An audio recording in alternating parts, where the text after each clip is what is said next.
Sir এখন প্রশিক্ষণের কার্যক্রম চলমান রয়েছে। আমাদের ৭ তারিখে স্যার আমাদের সম্পন্ন হয়েছে। বিশেষ করে স্যার ২১শে ডিসেম্বর প্রতীক বরাদ্দের দিন, ২১শে জানুয়ারি স্যার প্রতীক বরাদ্দের দিন সেটির নেতৃত্বে আমাদের ৮টি এখন মোবাইল এখন ২জন সরকারি ভূমি রয়েছে স্যার। তারা কালকে থেকে ১০ জন আর ২জন যোগ করে স্যার ১০ জন বাংলাদেশ সশস্ত্র বাহিনী, বিজিবি সহ অন্যান্য বাহিনীর যে টহল কার্যক্রম সেটি চলছে এবং চেকপোস্ট অন্যান্য যে কার্যক্রম সবগুলো চলমান আছে। বিশেষ করে ছোট জেলা স্যার আমাদের যেহেতু কমার্শিয়াল বিভিন্ন কার্যক্রম কম আছে, সেই ক্ষেত্রে আমরা চেষ্টা করছি স্যার যাদের যে রিকোয়ারমেন্ট আছে। আমি প্রাথমিকভাবে যতটুকু এই পর্যন্ত আপনাদের কাছ থেকে জানতে পেরেছি, প্লাস আমি যে ব্রিফিংটা শুনলাম, আমি অত্যন্ত আশান্বিত হয়েছি যে ইনশাআল্লাহ এই জেলাতে খুব ভালোভাবে নির্বাচনী কার্যক্রম এগিয়ে চলছে এবং অত্যন্ত সুষ্ঠুভাবে ইনশাআল্লাহ এখানকার নির্বাচন সম্পন্ন। আমাদের সবার উদ্দেশ্য হচ্ছে একটা সুস্থ সুন্দর নির্বাচন উপহার দেওয়া, সেটার জন্য হাতে যেটুকু সময় আছে সেটা সর্বোত্তম ব্যবহার করাটাই হচ্ছে আমাদের উদ্দেশ্য। আপনারা সবাই উপলব্ধি করবেন যে এই নির্বাচনের গুরুত্ব অপরিসীম।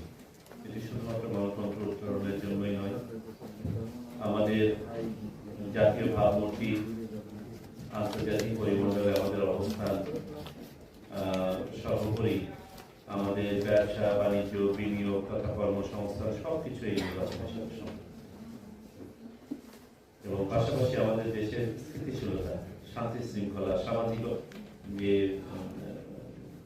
আপনার স্থিতিশীলতা সবকিছু এটার সাথে সম্পর্কিত। এবং নির্বাচনটা হতে হবে একদম স্বচ্ছ, সুন্দর, নিরপেক্ষ, গ্রহণযোগ্য, সবার কাছে অংশগ্রহণমূলক হতে হবে। এই নির্বাচনে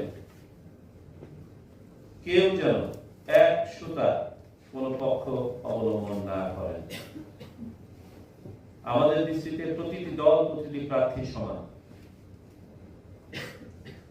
নিরপেক্ষতার প্রশ্নে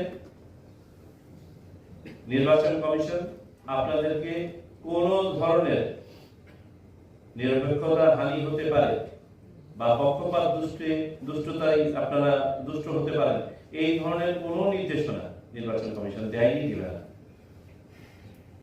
তদুপরি আমি একটা ওয়ার্নিং উচ্চারণ করা উচিত বলে আমি মনে করি। আমি আশা করি এই জেলার জন্য প্রযোজ্য নয়, কোথাও প্রযোজ্য হবে না, তদুপরি বলে রাখা দরকার। তদুপরি যদি কেউ নিজের ইচ্ছা অনিচ্ছা, পছন্দ অপছন্দের ঊর্ধ্বে উঠতে না পারেন এবং নিরপেক্ষতা ভঙ্গ করেন বলে প্রমাণিত হয়, তাহলে নির্বাচন কমিশন খুব কঠিন হবে, খুব কঠোর হবে।